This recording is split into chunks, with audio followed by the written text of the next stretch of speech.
बाद में एक पुलिस ऑफिसर चोर को चेस कर रहा होता है। बहुत देर बाद फाइनली वो चोर को पकड़ भी लेता है। इस पुलिस ऑफिसर का नाम है टोनी और यहाँ पर मूवी का टाइटल द सोल में डालकर होती है मूवी शुरू। एक बस में चढ़ता है एक राउडी जो एक बुजुर्ग औरत को सीट खाली करने में तुला होता है। दूसरे पैसेंजर्स भी चुपचाप उसको देखते रहते हैं, कुछ कहते नहीं, लेकिन लास्ट सीट पर बैठी एक लड़की वहां शूट कर रही होती है। राउडी उससे भी धमकाता है कि अगर मोबाइल सही सलामत चाहिए तो चुपचाप कैमरा ऑफ करो, समझी। तब साइड में दिखाते हैं तो वहां पर बैठा होता है मूवी का हीरो जैंगसू, जो राउडी को घूर रहा होता है। राउडी भी अकड़ में कहता है कि ओए तू मुझे घूर क्यों रहा है, हाथ पैर तोड़ दूंगा फिर पता चलेगा। जैंगसू उठकर आता है और डरकर कहता है सॉरी सर, मुझसे गलती हो गई। फिर मन ही मन में कहता है कि अबे तू कुछ भी करे मुझे उससे क्या, मेरा स्टॉप तो आ गया, मैं उतरना जा रहा हूं, साइड हो जा। और ये कहकर वो नीचे उतर जाता है। वो लड़की भी कहती है कि सर आपका टी शर्ट पर जिम ट्रेनर लिखा हुआ है, पर आप बस में हो रहे अन्याय के खिलाफ कुछ भी नहीं कहे, ऐसे उतर गए। देखो अन्याय के खिलाफ लड़ना मेरा काम नहीं है, ये कहकर वो चला जाता है। तभी वो उसकी पेट पर जोर से मारकर भाग जाती है। तब भी जैंगसू हीरो वाला कोई रिएक्शन नहीं देता। अगले सीन में जैंगसू अपने जिम में होता है जहां वो कुछ छोटे बच्चों को मार्शल आर्ट सिखा रहा होता है। तब उसे एक डॉक्टर का कॉल आता है जो बताता है कि डोनर मिल गया है। अब ये सुनकर जैंगसू की खुशी का ठिकाना नहीं होता, वो चिल्ला जाता है बिल्कुल खुशी से। दरअसल जैंगसू की बेटी को हार्ट ट्रांसप्लांट की जरूरत है और आज एक डोनर मिल गया है। डॉक्टर भी बताता है कि डोनर तो मिल गया लेकिन तुम्हें अभी के अभी पैसों का इंतजाम करना पड़ेगा। जैंगसू कहता है कि पता है आप मेरे लिए भगवान हो, बस आप सर्जरी की तैयारी कीजिए, मैं अभी जिम बेचकर सारे पैसे लेकर आ जाऊंगा।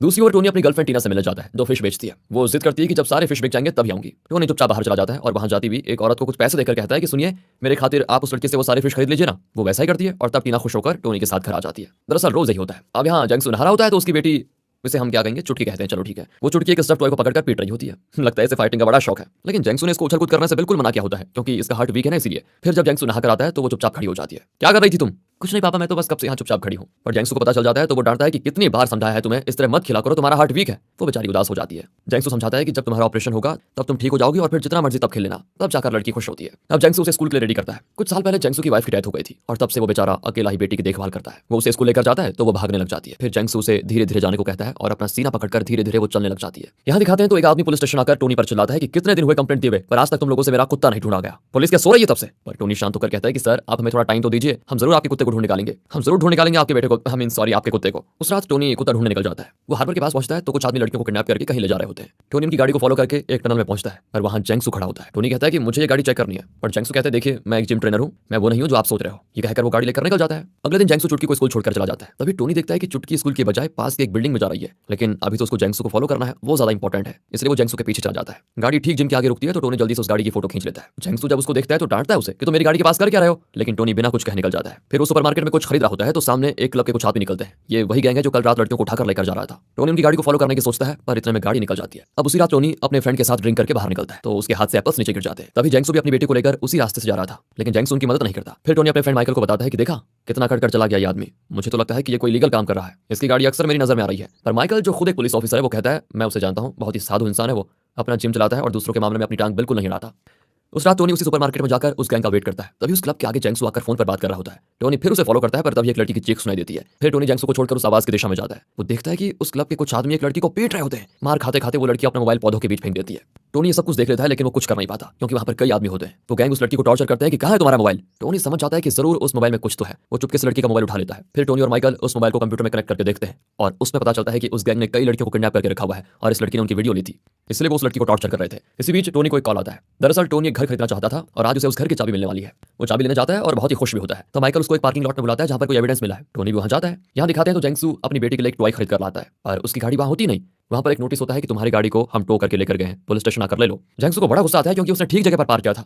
तभी वो टोनी को देखता है और उसे लगता है कि ये काम टोनी का होगा, ये पता नहीं मेरी गाड़ी के पीछे क्यों पड़ा रहता है। ये सोचकर जैंगसू उसके पीछे भागता है। टोनी अपने फ्रेंड माइकल के बताए हुए पार्किंग लॉट में पहुंच जाता है पर वहां माइकल नहीं बल्कि एक गैंग होती है जो टोनी को मारते हैं कि मेमोरी कार्ड कहां है। टोनी कैसे भी करके उनसे बचकर भागता है लेकिन एक गाड़ी के नीचे आ जाता है। तब माइकल आता है जो खुद इस गैंग से मिला हुआ था। वो उन्हें डांटता है कि मैंने तो सिर्फ मेमोरी कार्ड लेने को कहा था, तुम लोगों ने इसे मार क्यों दिया। एंड वक्त पर जैंगसू आता है पर वो जैंगसू को भी मार कर निकल जाते हैं। फिर एम्बुलेंस आती है और टोनी और जैंगसू को हॉस्पिटल ले जाया जाता है। टोनी तो बेचारा कोमा में चला गया था। पर चौंका देने वाली बात यह है कि टोनी की आत्मा उसके शरीर से बाहर निकल चुकी थी। उसकी आत्मा बहुत परेशान होती है कि मेरा क्या होगा, मैं बचूंगा या फिर नहीं। वो हर किसी के सामने जाकर पूछता है क्या मैं आपको दिखाई दे रहा हूँ। अगली सुबह जैंगसू को होश आता है और वो उठने की कोशिश करता है। नर्स कहती है देखिए धीरे से उठिए, आपके सर में गहरी चोट आई है। वो अपनी बेटी से मिलना चाहता है लेकिन पता चलता है वो रात भर अपने पापा के पास बैठी थी। जैंगसू कहता है तुम्हें रात को जागना नहीं चाहिए बेटी, एक काम करता हूँ मैं तुम्हें अपने दोस्त के घर भेज दूंगा, वो तुम्हारा अच्छे से ख्याल रखेगा। फिर जैंगसू बाहर आता है तो टोनी की आत्मा उसके सामने खड़ी होती है, जिसको देखकर जैंगसू तो डर कर भाग जाता है। मतलब जैंगसू को टोनी की आत्मा दिख रही है। वो फिर जैंगसू के सामने जाकर पूछता है क्या तुम मुझे देख सकते हो। जैंगसू गुस्सा हो जाता है कि आइंदा मेरे सामने आए तो मुंह तोड़ दूंगा, भागो यहाँ से, कहकर वो टोनी को धकेलता है लेकिन उसके हाथ उसके शरीर में घुसकर निकलता है, जिसको देखकर जैंगसू तो भूत भूत करके चिल्लाने लग जाता है। जब उसे होश आता है तो फिर टोनी की आत्मा हाजिर। जैंगसू अब नर्स से पूछता है क्या तुम इस आदमी को देख सकती हो, ये सामने है जो। वो कहती है कि अरे सर मेरे अलावा और आपके अलावा यहाँ पर कोई है ही नहीं, लगता है सर पर गहरी चोट लगने की वजह से आपकी दिमागी हालत ठीक नहीं है।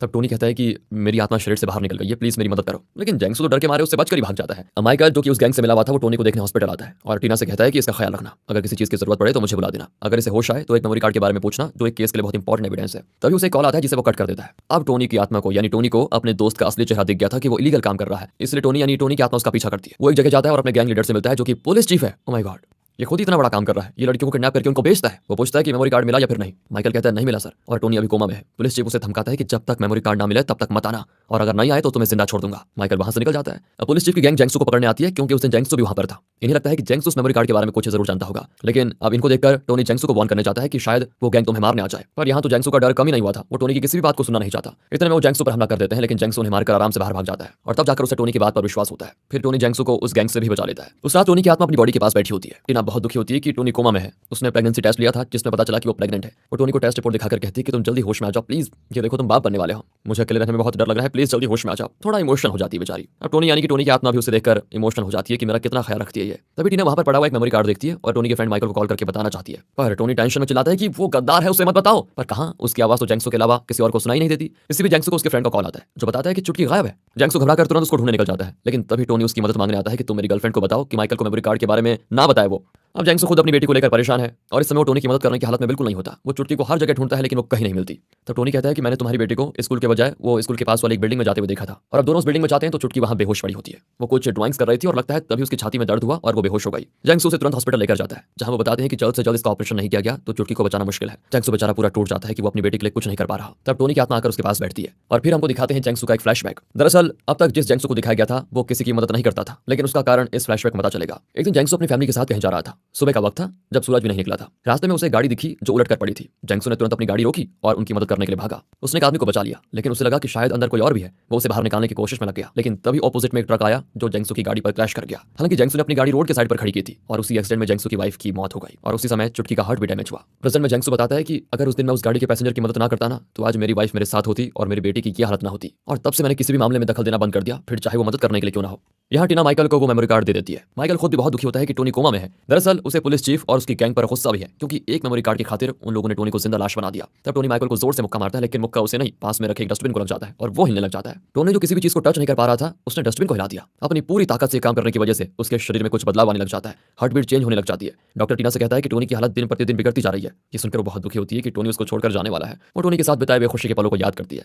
टोनी भी उसके पीछे पीछे चलता है। तभी अचानक एक गैंग टीना को पकड़कर गाड़ी में लेकर जाती है। बेचारा टोनी कुछ नहीं कर पाता। यहाँ जैंगसू खुद परेशान है कि उसकी चुटकी के लिए सर्जरी के पैसे नहीं मिल रहे और ऊपर से डोनर का हार्ट अब किसी और को दे दिया गया है। इसी बीच टोनी टीना को बचाने के लिए जैंगसू से मदद मांगता है, लेकिन जैंगसू कुछ नहीं कहता। टोनी हार मानकर चला जाता है, लेकिन तब जैंगसू उसे रोककर उसकी मदद करने को तैयार हो जाता है। टोनी ने उस गाड़ी का नंबर देखा था और उसके जरिए वो उस गाड़ी को और उसके लोकेशन का पता लगाते हैं। वहां पुलिस चीफ ने टीना को बांध कर रखा होता है। दरअसल माइकल जो टोनी की हालत के लिए पुलिस चीफ को जिम्मेदार मानता है, उसने पुलिस चीफ को मेमोरी कार्ड देने से बिल्कुल इनकार कर दिया। इसीलिए लोगों ने टीना को किडनैप किया ताकि माइकल को धमकाकर वो मेमोरी कार्ड वापस ले पाए। इसी बीच जैंगसू, उसका फ्रेंड और टोनी तीनों हार्बर पहुंचते हैं। वहां अंदर जाने के लिए वो एक लीवर दबाते हैं, लेकिन ऊपर से बर्फ गिरने लगती है। लगता है ये गलत लीवर था। टोनी अंदर जाकर टीना को ढूंढता है और तब एक कमरे में उसे कुछ लड़कियां दिखती है जिन्हें पुलिस चीफ ने किडनैप करके रखा हुआ था। वो तुरंत जैंगसू को बताता है और फिर वो पुलिस चीफ के आदमी को मारकर उन लड़कियों को छुड़ा लेता है। लेकिन इसी बीच पुलिस चीफ का एक आदमी बचकर भागता है। टोनी उसे फॉलो करके पुलिस चीफ की जगह का पता भी लगा लेता है और जैंगसू को बताता है। फिर जैंगसू वहां जाकर पुलिस चीफ को इतना पीटता है कि क्या कहें। इतने में वहां पर पुलिस भी आ जाती है और वो जैंगसू को पकड़ लेते हैं क्योंकि पुलिस चीफ तो इनका सीनियर ऑफिसर है। इतने में माइकल क्राइम डिपार्टमेंट के ऑफिसर्स को वहां ले आता है। दरअसल माइकल बहुत गिल्टी फील कर रहा था कि उसकी वजह से टोनी की यह हालत हुई है, इसलिए वो सरेंडर हो गया और उसने क्राइम डिपार्टमेंट को पुलिस चीफ की सारी लीगल एक्टिविटीज के बारे में इन्फॉर्मेशन दी। लेकिन पुलिस चीफ उन पर गन तान देता है। तभी टोनी की आत्मा को वहां एक डस्टबिन दिख जाता है और उसे याद आता है कि उस दिन उसने एक डस्टबिन को हिला दिया था। वो पूरी शक्ति का इस्तेमाल करके उस लीवर को दबाने की कोशिश करता है। वो कई बार कोशिश करता है, लेकिन आखिर में अपनी पूरी ताकत का इस्तेमाल करके वो लीवर को दबा देता है और पुलिस चीफ पर बर्फ के टुकड़े बरसने लगते हैं। और मौका पाकर जैंगसू पुलिस चीफ को खूब पीट देता है और फिर क्राइम डिपार्टमेंट के ऑफिसर्स पुलिस चीफ और उसकी गैंग को अरेस्ट भी कर लेते हैं। इस तरह वो टीना और बाकी लड़कियों को भी बचा लेते हैं। टीना को बचाने के लिए टोनी जैंगसू का शुक्रिया अदा करता है और पूछता है क्या एक आखिरी मदद कर पाओगे। जैंगसू भी कहता है कि अभी तक जो किया काफी नहीं था क्या, ठीक है बोलो क्या करना है। टोनी कहता है कि मैंने अपनी गर्लफ्रेंड के लिए एक घर खरीदा है, तुम प्लीज उसे वहां लेकर जाओ और उसे उस घर की चाबी दे दो। जैंगसू भी टीना को नए घर की चाबी देकर उसको सब कुछ बताता है और कहता है कि तुम अपनी आंखें बंद करो, जब आंखें खोलोगी तो टोनी तुम्हें दिखेगा। वो आंखें बंद करके खोलती है तो उसे भी टोनी की आत्मा दिखती है। टोनी कहता है मैं तुम्हें इस तरह छोड़कर नहीं जाना चाहता था, लेकिन वही वाली बात है ना, किस्मत को कौन टाल सकता है। तुम अपना और हमारे बच्चे का ख्याल रखना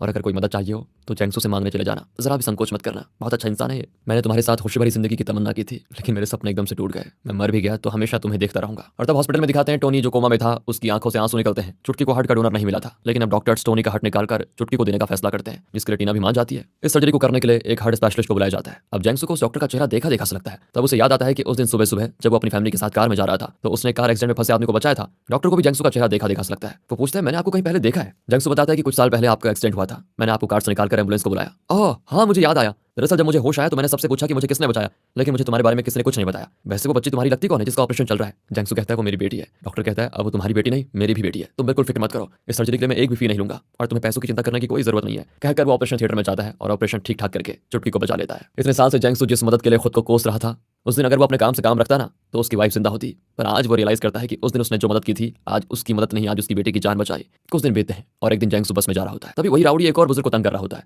और इस बार जंगसू अपनी सीट से उठता है, लेकिन राउडी को लगता है ये कुछ नहीं करेगा। वो भी कहते था करके, अबे क्या हुआ, तुम्हारा स्टॉप आ गया तो निकल। जंगसू कहता है कि हाँ मेरा स्टॉप तो आ गया, लेकिन तुम्हारा भी स्टॉप आ चुका है। कहकर वो राउडी को बस में ऐसा पीटता है और नीचे खदेड़ देता है। सारे पैसेंजर जंगसू को चीयर करते हैं। फिर क्या था, जो आदमी किसी की भी मदद करने से कतराता था वो जी जान से लग जाता है हर किसी की मदद करने को। एक दिन उसके जिम में टीना आती है जो प्रेग्नेंट है। उसको देखते ही चुटकी उससे लिपट जाती है और उसे अपनी ड्राइंग दिखाती है जिसमें उसने टोनी, टीना और उनके छोटे बच्चे को बनाया होता है। तब टोनी चुटकी के दिल की धड़कन को सुनती है। ओह ये तो टोनी का दिल है, और उसे सुनकर टीना को हिम्मत मिलती है कि टोनी भी उसके साथ है। और तब दिखाते हैं कि टोनी की आत्मा आसमान से उसे देखकर बहुत खुश हो रही है। और इसी के साथ